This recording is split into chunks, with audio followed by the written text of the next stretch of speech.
Assalamualaikum warahmatullahi wabarakatuh. Perkenalkan, nama saya Mohroisul Bashar, NIM 60. Di sini saya akan mencoba menjawab pertanyaan-pertanyaan tentang fenomena atau kasus yang terjadi di masyarakat yang bertemakan tentang akad wakalah. Pertanyaan pertama,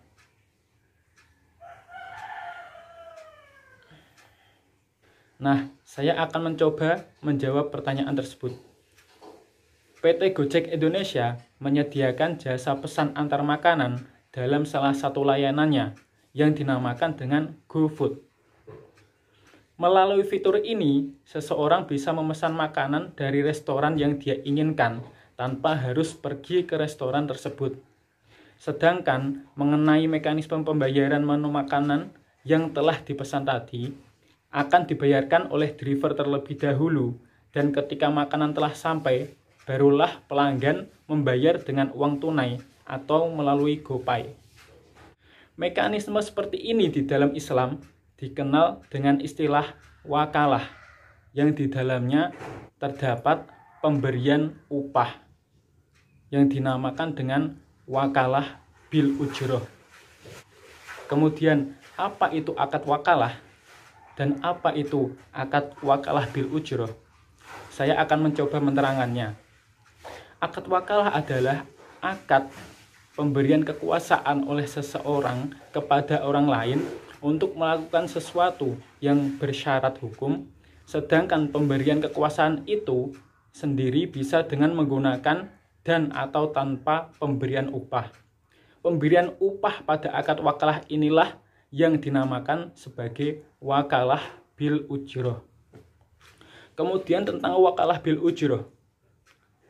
Wakalah bil ujroh adalah sebuah proses penyerahan atau pendelegasian urusan atau kekuasaan kepada orang lain, yang mana orang tersebut mempunyai kewenangan dan tanggung jawab orang yang diwakilkannya, disertai dengan pemberian imbalan atau upah. Upah tersebutlah yang menjadikannya menjadi akad wakalah bil ujroh. Pertanyaan kedua,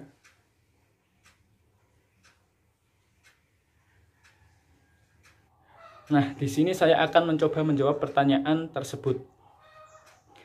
Wakalah atau perwakilan yang dimaksudkan pada layanan GoFood ini adalah ketika seseorang pelanggan yang memberikan kuasa penuh kepada driver untuk mewakili dirinya dalam hal membelikan produk makanan yang dia inginkan, dan dalam hal ini satu pihak menjadi wakil dari pihak lain untuk melakukan suatu urusan atau pekerjaan.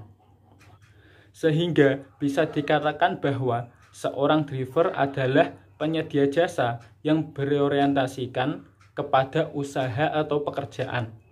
Maka dalam konteks ini, sebagai wakil dari pelanggan, tentunya driver akan meminta sejumlah upah atau ujroh atas pekerjaan yang diserahkan kepadanya. Akad wakalah bil ujroh pada GoFood ini terjadi ketika pembeli melakukan pemesanan makanan kepada pihak Gojek melalui drivernya, dan kemudian driver tadi pergi langsung ke tempat yang menjual makanan yang dipesan tersebut. Setelah pesanan didapat, maka pihak driver langsung mengantarkan pesanan ke tempat pemesan atau pelanggan. Setelah pesanan tadi sampai, maka pelanggan akan melakukan dua jenis pembayaran, yaitu yang pertama, pelanggan akan membayar harga makanan atau minuman yang dipesan tadi sesuai dengan nota yang tertera dari pihak restoran. Dan yang kedua, pelanggan akan membayar ongkos kirim pesanan sebagai upah atas jasa driver yang membelikan dan mengantarkan makanan tadi. Maka dari keseluruhan tadi dapat disimpulkan bahwa layanan GoFood ini pengaplikasiannya menggunakan akad wakalah bil ujroh. Sekian keterangan dan jawaban dari saya. Kurang lebihnya mohon maaf. Wallahul muwaffiq ila aqwamit thoriq. Assalamualaikum warahmatullahi wabarakatuh. Hidup mahasiswa.